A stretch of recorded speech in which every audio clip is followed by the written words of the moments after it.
கூட்டு விளைவு அத்தியாயம் 2 பகுதி 3. நான் என்னோட மனைவி மீது மீண்டும் காதல் வயப்பட்டேன். முன்னை விட அதிகமாக.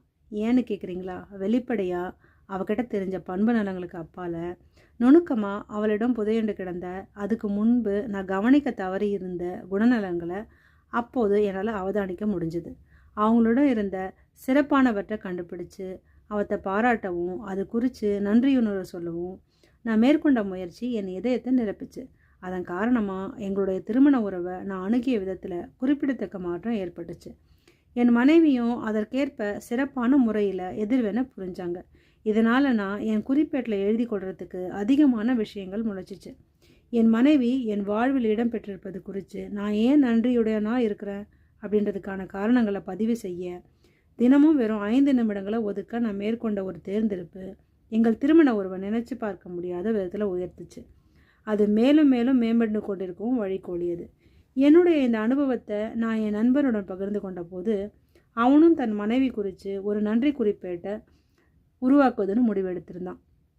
அதில் அவன் எழுத தொடங்கின கொஞ்ச நாள்லையே அவங்களோட திருமண உறவு மிக சிறப்பானதாக மாறியிருந்தது. 100% பொறுப்பேற்றுக் கொள்ளுங்க.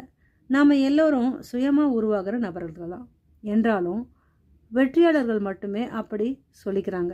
நம்ம வாழ்க்கைக்கு நாம் தான் பொறுப்பேற்று கொள்ள வேண்டும் அப்படின்ற யோசனையை எனக்கு 18 வயசாக இருந்தபோது ஒரு பயிலரங்கில் முதலாக நான் எதிர்கொண்டேன்.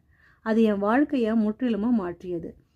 இந்நூலில் உள்ள அனைத்து கொள்கைகளையும் தூக்கி எறிஞ்சிட்டு நீங்கள் இந்த ஒன்றை மட்டும் கடைப்பிடிச்சு வந்தால் 2-3 ஆண்டுகளுக்குள்ள உங்கள் வாழ்க்கையில் ஏற்படுகின்ற பெரும் மாற்றத்தை கண்டு உங்களுடைய குடும்பத்தாரும் உங்கள் நண்பர்களும் கூட மூக்கின் மீது விரல் வைப்பாங்க.